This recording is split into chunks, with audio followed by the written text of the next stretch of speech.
사도신경하심으로 우리의 신앙을 하나님 앞에 고백합니다. 나는 전능하신 아버지 하나님, 천지의 창조주를 믿습니다. 나는 그의 유일하신 아들 우리 주 예수 그리스도를 믿습니다. 그는 성령으로 잉태되어 동정녀 마리아에게서 나시고 본디오 빌라도에게 고난을 받아 십자가에 못 박혀 죽으시고 장사된 지 사흘 만에 죽은 자 가운데서 다시 살아나셨으며 하늘에 오르시어 전능하신 아버지 하나님 우편에 앉아 계시다가 거기로부터 살아있는 자와 죽은 자를 심판하러 오십니다. 나는 성령을 믿으며 거룩한 공교회와 성도의 교제와 죄를 용서받는 것과 몸의 부활과 영생을 믿습니다. 아멘. 찬송가 552장입니다. 찬송가 552장입니다. 아침 해가 돋을 때 만물 신선하여라. 나도 세상 지낼 때에 햇빛 되게 하소서. 주여 나를 도우사 세월 허송 안고서 어두운 세상 지낼 때 햇빛 되게 하소서.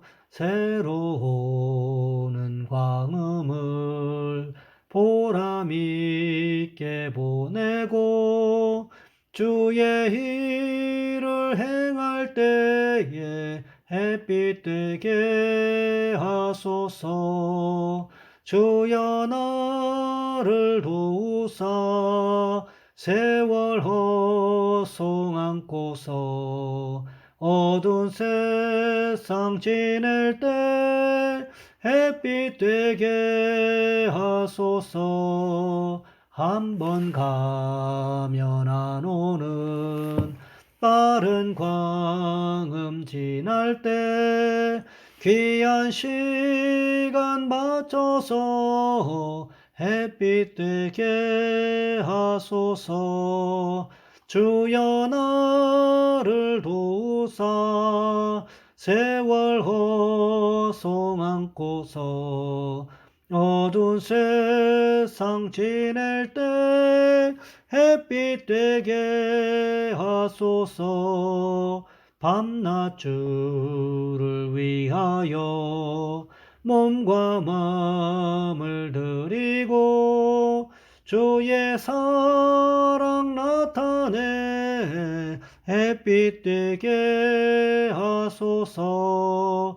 주여 나를 도우사 세월 허송 안고서 어두운 세상 지낼 때 햇빛 되게 하소서.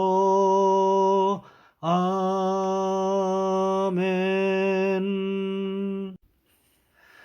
오늘 말씀 열왕기상 8장에서 보겠습니다.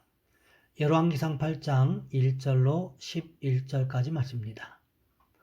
열왕기상 8장 1절로 11절까지 말씀입니다. 제가 가진 성경은 구약성경 524쪽에 있습니다. 제가 봉독해 드립니다.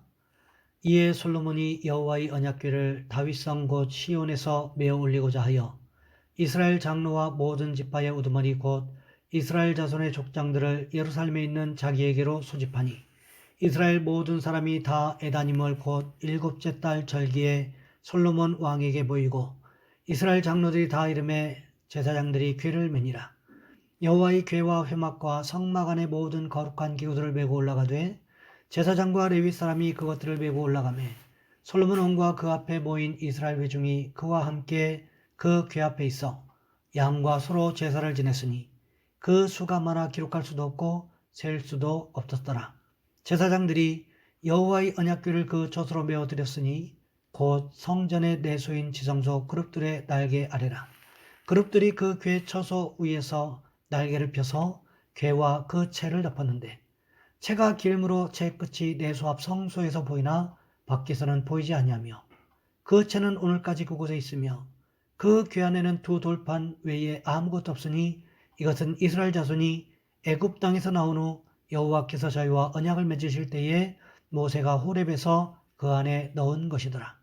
제사장이 성소에서 나올 때에 구름이 여호와의 성전에 가득하매 제사장이 그 구름으로 말미암아 능히 서서 섬기지 못하였으니 이는 여호와의 영광이 여호와의 성전에 가득함이었더라. 아멘. 오늘 본문의 말씀을 가지고 성전에 모시는 언약궤라는 제목으로 함께 말씀을 살펴보겠습니다. 하나님을 경험하는 삶이라는 책에 보면 클라우드라는 사람이 시편 37편을 읽다가 경험한 간증이 나와 있습니다. 이 사람은 매일 성경을 묵상하는 사람이었는데 그날은 바로 시편 37편을 읽을 차례가 되었던 것입니다. 그날 그 사람에게 유독 21절 말씀이 눈에 들어왔다고 합니다. 악인은 꾸고 갚지 아니하나 라는 구절이었습니다. 그 순간 그는 다음 봉급을 받으면 꼭 갚겠다고 약속하고 부모님께 꾼 500불을 기억하게 된 것입니다. 그 돈이 부모님의 것이었기에 그는 몇 달 동안 잊어버리고 지냈던 것입니다. 그런데 하나님의 말씀을 묵상하는 중에 악인은 꾸고 갚지 않는 사람이라는 것을 클라우드에게 명백하게 가르쳐주고 있었던 것입니다. 그 순간 그는 주님께 용서를 구하는 기도를 하고는 부모님께 500불짜리 수표를 써서 보냈습니다. 그는 고백합니다. 방금 성령님께서 말씀을 통해 나에게 말씀하셨습니다. 라고 말입니다. 그 순간 그는 진리이신 하나님을 만났습니다. 그리고 책망하는 소리를 들으면서 그의 인생이 교정되기 시작한 것입니다. 이제 그는 빛을 갚지 않는 것이 하나님의 눈에는 악인이라는 것을 말씀을 통해 명백하게 깨닫게 된 것입니다. 성경을 통해 말씀하시는 하나님의 음성을 들을 때 우리의 인생에서는 이제 조정 작업이 일어납니다. 그리고 여기에서 순종으로 나아갑니다. 그러면 우리의 삶에서 하나님이 경험된다는 것입니다. 우리도 이뤄야 한다는 거지요. 성경은 우리 마음이 하나님의 성전이라고 말씀하시는데 하나님의 성전인 우리 마음에 무엇이 있어야 할까요? 바로 하나님의 말씀이 있어야 한다는 것입니다. 오늘 본문에도 보시기 바랍니다. 솔로몬이 성전을 지어놓고 그 안에 가장 중요한 무엇을 모시고 있습니까? 하나님의 언약궤를 모시고 있다는 것입니다. 다윗은 다윗성으로 하나님의 궤를 모셔드리려고 했었는데 먼저 첫 번째 시도했던 아비나답의 집에서 옮겨오는 것은 실패했습니다. 왜 그랬습니까? 블레셋 사람과 똑같은 방법으로 내가 행하기 편리한 방법대로 하나님의 언약궤를 옮기려고 했기 때문에 그렇습니다. 블레셋 사람들이 하나님의 법궤를 속아 끄는 수레에 실려 보냈다고 해서 이스라엘 백성도 그렇게 해야 됩니까? 그렇지 않습니다. 모세 오경에 보시면 이스라엘 백성들이 이동할 때 항상 법궤는 제사장들이 어깨로 메어 달랐다고 기록하고 있습니다.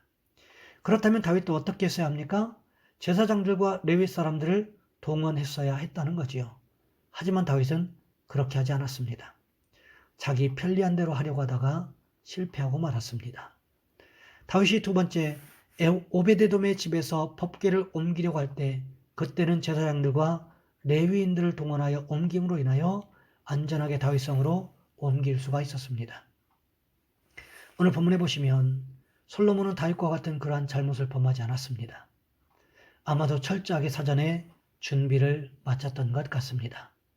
그러했기에 솔로몬은 안전하게 성전에 하나님의 언약궤를 모실 수가 있었다는 것입니다. 그런데 중요한 것이 있습니다. 오늘 본문 10절과 11절 말씀해 보시면 이렇게 기록하고 있습니다. 제사장이 성전에서 나올 때에 구름이 여호와의 성전에 가득하매 제사장이 그 구름으로 말미암아 능히 서서 섬기지 못하였으니 이는 여호와의 영광이 여호와의 성전에 가득함이었더라. 제사장이 성전에서 나올 때 언제를 말하는 것일까요? 제사장들이 십계명 돌판이 들어있는, 즉 하나님의 말씀이 들어있는 여호와의 언약궤를 성소에 두고 나올 때를 말하는 것입니다. 그때 무슨 일이 있었습니까? 여호와의 성전에 구름이 가득했다고 성경은 기록하고 있습니다. 이것이 자연적인 구름일까요? 그렇지 않습니다. 자연의 구름이 어떻게 성전에 가득할 수가 있겠습니까? 이것은 하나님의 영광을 가리키는 것입니다. 출애굽기 19장에 보시면 하나님께서 시내산에서 강림하셔서 모세를 부르시는 장면이 기록되어 있습니다. 그때 하나님께서 영광 가운데 임재해 계시는 모습을 출애굽기 19장 16절 말씀해 보시면 이렇게 기록하고 있습니다.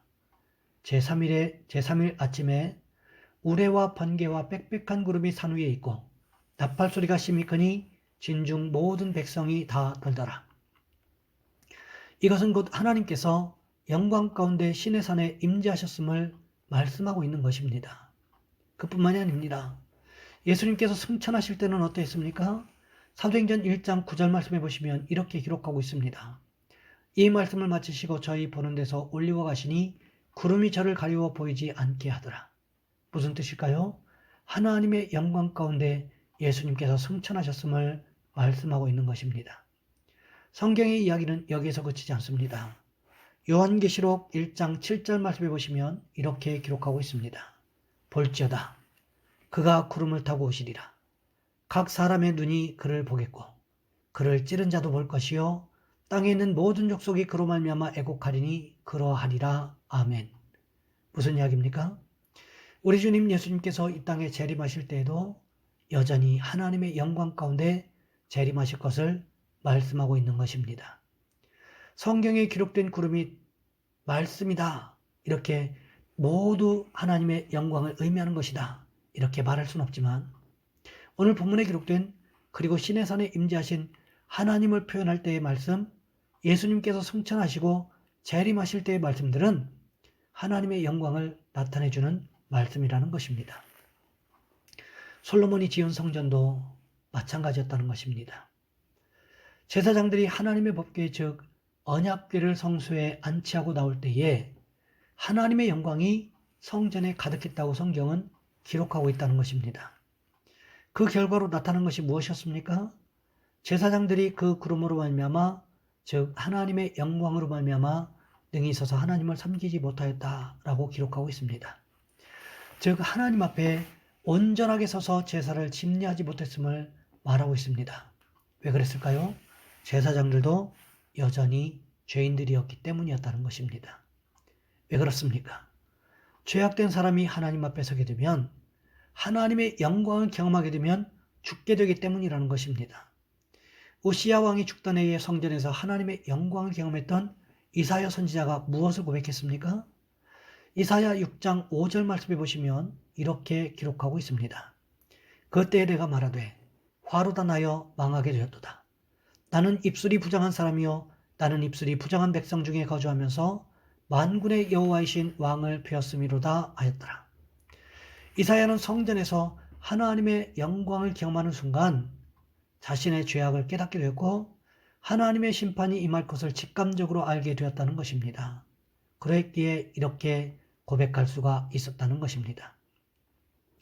오늘 본문에서도 마찬가지였다는 것입니다. 하나님의 성전에 언약궤를 모시자마자 일어난 현상, 곧 하나님의 영광이 성전에 충만한 것이었다는 것입니다. 그랬기 때문에 제사장들이 하나님의 영광으로 말미암아 하나님의 성전에 서서 능히 제사를 드릴 수가 없었다고 기록하고 있는 것입니다. 우리에게도 이런 모습이 있어야 한다는 거지요.